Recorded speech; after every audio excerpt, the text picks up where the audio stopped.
So இன்னைக்கு market பார்த்தீங்கன்னா, ஒரு சின்ன கேப் டவுன் குடுத்துருந்தாங்க. ஸோ அங்கருந்து நமக்கு வந்து ஒரு பையிங் பிரஷர் பில்டப் பண்ணாங்க. ஸோ பையிங் பிரஷர் பில்டப் பண்ணாலும் நமக்கு வந்து உடனே வந்து ஒரு சின்ன ரீடெஸ்ட் குடுத்துட்டு, நமக்கு வந்து கொஞ்சம் கொஞ்சமா செல் ஆக ஆரம்பிச்சாங்க. அதனால நம்ம செல் சைடு எந்த ஃபோக்கஸும் வைக்கல. நம்ம வந்து பையிங் சைடு மட்டும் ஒரு ஆப்பர்ச்சுனிட்டிய இன்னைக்கு யூஸ் பண்ணியிருக்கோம். ஸோ அதுக்கு அடுத்து பார்த்தீங்கன்னா, ஃபுல்லாவே இங்க கன்சாலிடேட் ஆயிட்டாங்க.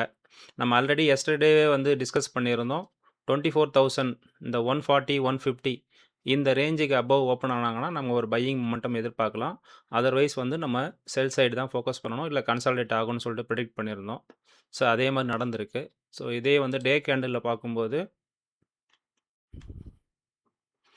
உங்களுக்கு வந்து எந்த சேஞ்சஸுமே இங்க இல்ல. சேம் சினாரியோ தான். ஃபுல்லா கன்சாலிடேஷன்லயே இருக்காங்க. ஸோ ஒன்ஸ் இந்த இந்த கன்சாலிடேஷன் இந்த ரேஞ்ச வந்து பிரேக் அவுட் பண்ணி அப் சைட்லயோ, இல்ல டவுன் சைட்லயோ போம்போது தான் நமக்கு ஒரு நல்ல மொமெண்டம் கிடைக்கும். 1 ஹவர்ல பார்த்தாலும் 1 ஹவர்ல பார்த்தா இன்னும் கொஞ்சம் கிளியரா உங்களுக்கு தெரியும். இந்த 24,050 டூ 70 இந்த ரேஞ்ச் பார்த்தீங்கன்னா, மல்டிபிள் டைம்ஸ் வந்து உங்களுக்கு சப்போர்ட் ரெசிஸ்டன்ஸா ஒர்க் ஆயிருக்கு. ஸோ நமக்கு வந்து ஏப்ரல் 10தே வந்து பார்த்தீங்கன்னா, இது ஒரு ரெசிஸ்டன்ஸாவும், அதுக்கடுத்து இந்த ஏரியா நியர்பை வந்து சப்போர்ட்டாவும் ஒர்க் ஆயிருக்கு. ஸோ இன்னைக்கு டே வரைக்கும் பார்த்தீங்கன்னா, மல்டிபிள் டைம்ஸ் வந்து சப்போர்ட் ரெசிஸ்டன்ஸா ஒர்க் ஆயிருக்கு.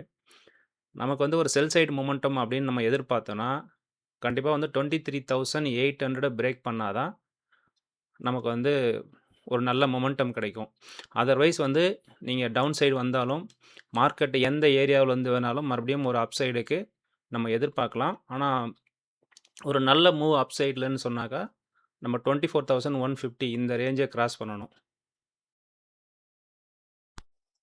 பேங்க் நிஃப்டி பார்த்தீங்கன்னா, நமக்கு ஒரு 331 பாயிண்ட்ஸ் கிட்ட டவுன் ஆயிருக்காங்க. ஆனா, உங்களுக்கு ஹையர் டைம் ஃப்ரேம்ல டே கேண்டில் வச்சு பார்க்கும்போது, அந்த சேம் ஸ்டோரி தான்.